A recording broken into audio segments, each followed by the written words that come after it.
Welcome back everyone. Welcome to civil services study. UPPSC के लिए test number 113 लगाते हैं। इंपॉर्टेंट होंगे प्रश्न। इस टेस्ट में फोकस करने वाले हैं आधुनिक भारत के प्रश्नों पर और मध्यकालीन भारत के प्रश्नों पर। तो चलिए स्टार्ट करते हैं। 2 सेकंड का टाइम मिलेगा, सोचिए क्या आंसर क्या होगा।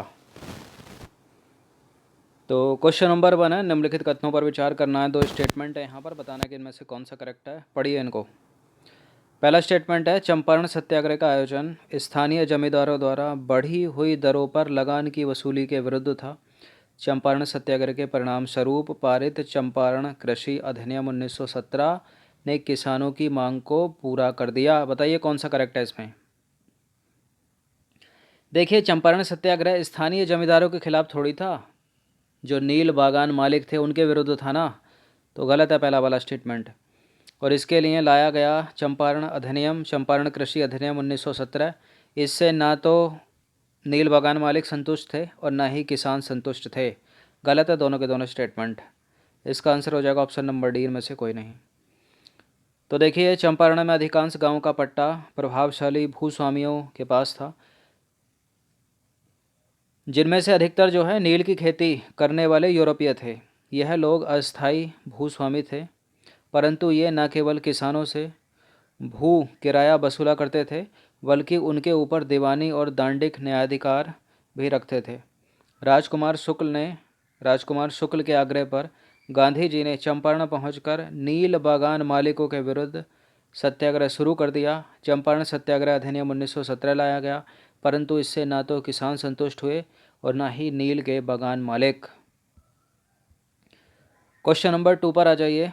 निम्नलिखित कथनों पर विचार करना है। 2 स्टेटमेंट है यहाँ पर, बताना कि इनमें से कौन सा करेक्ट है। पहला स्टेटमेंट है, भारत छोड़ो आंदोलन के पहले ही दिन सरकार ने सभी प्रमुख कांग्रेसी नेताओं को गिरफ्तार कर लिया, जिसे ऑपरेशन पोलो नाम दिया गया।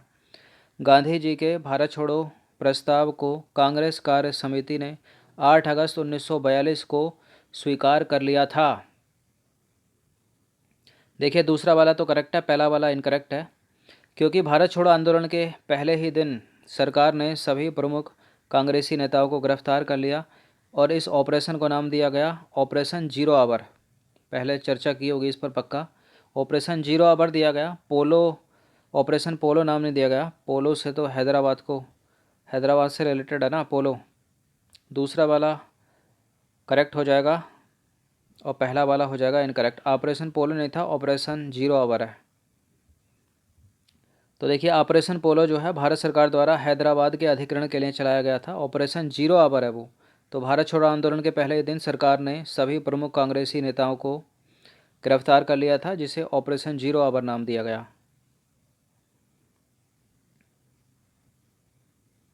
क्वेश्चन नंबर 3 पर आ जाइए। 19वीं शताब्दी के सामाजिक धार्मिक सुधार आंदोलन के संदर्भ में विचार करना है आपको।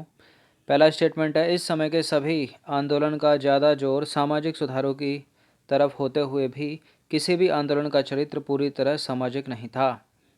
इस समय का जो समाज था पूरी तरह धार्मिक अंधविश्वासों के जाल में जकड़ा हुआ था, जिसके कारण सामाजिक सुधार की संभावना कम थी। इनमें से एक ही करेक्ट हो जाएगा देखा जाए तो। देखिए, पहला वाला गलत है, दूसरा वाला करेक्ट है, क्योंकि इस समय के सभी आंदोलन का जो ज़्यादा जोर था ना वो धार्मिक सुधारों पर था। सामाजिक सुधार के बारे में तो सोच ही नहीं रहा था कोई। तो देखिए, 19वीं सदी के सामाजिक धार्मिक सुधार आंदोलनों में धार्मिक आस्थाओं और सामाजिक व्यवहारों के मध्य अंत संबंध के कारण समाज सुधार से पहले जो है धार्मिक सुधार आवश्यक था।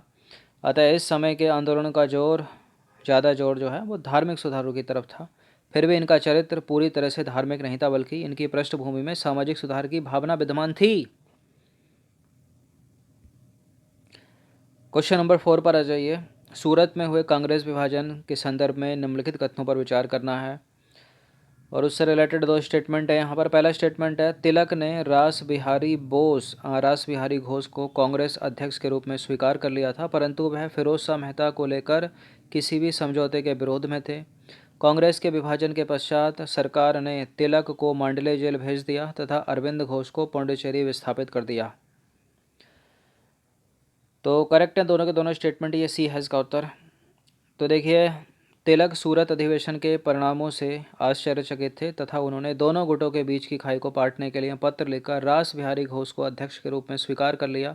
साथ ही उन्होंने कांग्रेस की एकता के लिए काम करने की इच्छा भी जाहिर की, परंतु फिरोज मेहता और उनके समर्थकों ने इसे विफल कर दिया। बात करें सरकार की, तो सरकार ने गर्मपंथियों पर दमनात्मक कार्रवाई करते हुए तिलक को 6 वर्ष के लिए मांडले जेल भेज दिया तथा अरविंद घोष राजनीति से संन्यास लेकर पौंडीचेरी चले गए।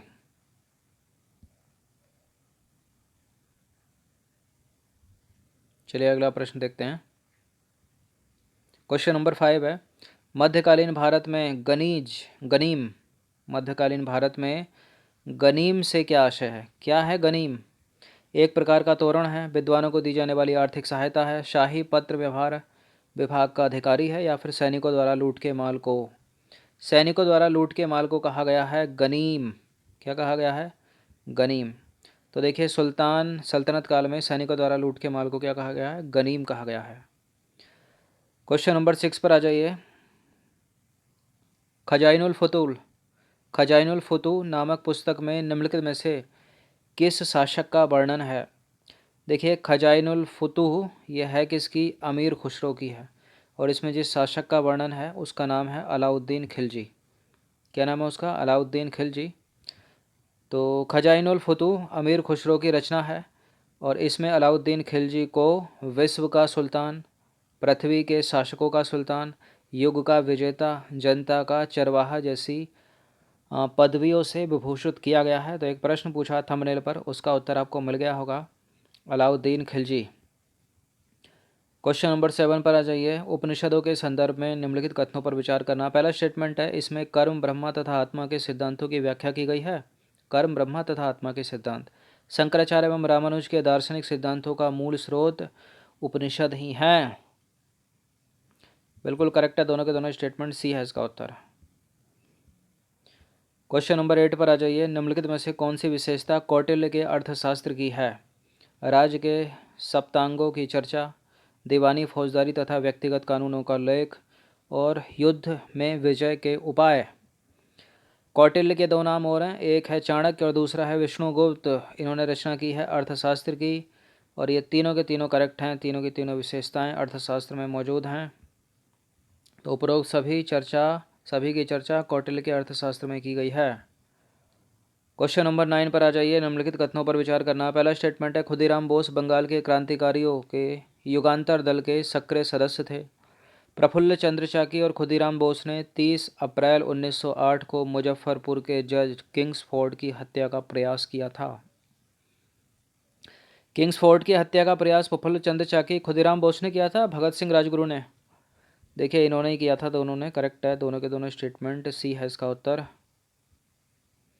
अब आ जाइए, क्वेश्चन नंबर 10 है, निम्नलिखित कथनों पर विचार करना है। 2 स्टेटमेंट है यहाँ पर, बताना कि इनमें से कौन सा करेक्ट है। बंगाल में पी मित्रा ने अनुशीलन समिति का गठन किया। अनुशीलन समिति का उद्देश्य खून का बदला खून था। अनुशीलन समिति का उद्देश्य खून का बदला खून तो था। क्या बंगाल में पी मित्रा ने अनुशीलन समिति का गठन किया? बिल्कुल, दोनों के दोनों करेक्ट हैं ये। तो बंगाल में पी मित्रा ने अनुशीलन समिति का गठन किया था, जिसका उद्देश्य था खून का बदला खून। अनुशीलन समिति ने हेमचंद्र दास कानूनगो को पेरिस भेजा, जिसने रूसी क्रांतिकारी निकोलस सरफ्रांसिस्की से बम बनाना सीखा था। साफ्रांस्की, निकोलस सफ्रांस्की से बम बनाना सीखा था। क्वेश्चन नंबर 11 है, निम्नलिखित में से अभिनव भारत संस्था की स्थापना किसने की थी? ये इम्पोर्टेंट है और इसका उत्तर सभी को पता होगा। कौन है? खुदीराम बोस, या फिर बीडी सावरकर, या पीएन बापट तो है नहीं। अभिनव भारत संस्था, बाल गंगाधर तिलक भी नहीं है। तो कौन है? विनायक दामोदर सावरकर या खुदीराम बोस? देखिए, हैं बीडी सावरकर हैं। तो महाराष्ट्र में विनायक दामोदर सावरकर ने 1904 में अभिनव भारत नामक संस्था की स्थापना की थी, और ये मोस्ट इंपॉर्टेंट प्रश्न है।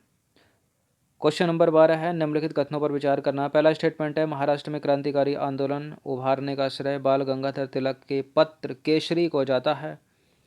तिलक जी ने 1893 में शिवाजी उत्सव तथा 1895 में गणपति उत्सव मनाना प्रारंभ किया। देखिए, पहला तो करेक्ट है, महाराष्ट्र में क्रांतिकारी आंदोलन उभारने का श्रेय जो है बाल गंगाधर तिलक के पत्र केसरी को जाता है। दूसरा वाला गलत है, क्योंकि तिलक ने 1893 में गणपति उत्सव और 1895 में शिवाजी उत्सव मनाना प्रारंभ किया था। तो इसका आंसर हो जाएगा 1 ओनली। तो देखिए, महाराष्ट्र में क्रांतिकारी आंदोलन उभारने का श्रेय बाल गंगाधर तिलक के पत्र केसरी को जाता है। केसरी जो है वो मराठी भाषा में था, याद रखिएगा। बाल गंगाधर तिलक ने 1893 में गणपति एवं 1895 में शिवाजी उत्सव मनाना प्रारंभ किया। क्वेश्चन नंबर 13 है, निम्नलिखित कथनों पर विचार करना है। पहला स्टेटमेंट है, मैडम भीमकाजी रुस्तम कामा भारतीय मूल की फ्रांसीसी नागरिक थी। इन्होंने 22 अगस्त 1907 को जर्मनी के स्टुअर्टगार्ड शहर में आयोजित 7वीं अंतर्राष्ट्रीय कांग्रेस में तिरंगा फहराया था। कौन सा करेक्ट है इसमें से? ये दोनों के दोनों करेक्ट हैं, सी है इसका आंसर। क्वेश्चन नंबर 14 है, निम्नलिखित कथनों पर विचार करना है। पहला स्टेटमेंट है, बाल गंगाधर तिलक ने स्वशासन प्राप्ति हेतु 1916 को मद्रास में होम रूल लीग की स्थापना की थी। और दूसरा स्टेटमेंट है, एनी बेसेंट ने सितंबर 1916 को पूना में होम रूल लीग की स्थापना की थी। देखिए, ऐसे प्रश्न इंपॉर्टेंट होते हैं, आपको पता चलना चाहिए, एग्जैक्ट डेट के साथ याद रखना चाहिए, महीना भी याद रखना चाहिए। ये इंपॉर्टेंट है प्रश्न, होम रूल लीग वाला। तो बाल गंगाधर तिलक ने स्वशासन पद्धति हेतु पुणे में, न कि मद्रास में, 1916 में होम रूल लीग की स्थापना की थी। और एनी बेसेंट ने कहाँ किया था? मद्रास में किया था इन्होंने। तो इंटरचेंज करोगे तो करेक्ट होगा, वरना दोनों के दोनों करेक्ट हैं, डी है इसका उत्तर। तो बाल गंगाधर तिलक ने स्वशासन पद्धति हेतु मार्च 1916 में पुणे में होम रूल लीग की स्थापना की। और एनी बेसेंट ने कहाँ पर? सितंबर 1916 में मद्रास में होम रूल लीग की स्थापना की थी। पहले किसने की थी? तिलक ने, मार्च 1916 में, फिर उसके बाद सितंबर 1916 में। तिलक ने कहाँ पर? पुणे में। और एनी बेसेंट ने कहाँ पर? मद्रास में। क्वेश्चन नंबर 15 पर आ जाइए, निम्नलिखित कथनों पर विचार करना। पहला स्टेटमेंट है, 1915 में अंग्रेज सरकार ने केसर हिंद की उपाधि से महात्मा गांधी को सम्मानित किया था। और 1916 में गांधी जी ने अहमदाबाद के समीप साबरमती आश्रम की स्थापना की थी। ये जो थ्योरी वाली लाइन है ये तो करेक्ट है, क्या एग्जैक्ट डेट यही है? 1916 में महात्मा गांधी के द्वारा साबरमती आश्रम की स्थापना कहाँ पर? अहमदाबाद। और 1915 में अंग्रेज सरकार ने केसर हिंद की उपाधि दी किसको? गांधी जी को। बिल्कुल करेक्ट है, दोनों के दोनों स्टेटमेंट ही है। इसका आंसर हो जाएगा क्या? Option number C. तो 15 प्रश्न थे इंपॉर्टेंट, जिसमें कम से कम 10 से 11 थे मॉडर्न इंडिया के, आधुनिक भारत के, और कुछ 3 से 4 प्रश्न थे मध्यकालीन भारत के। अच्छे से इसका रिवीजन कर लीजिएगा 1 से 2 बार। धन्यवाद।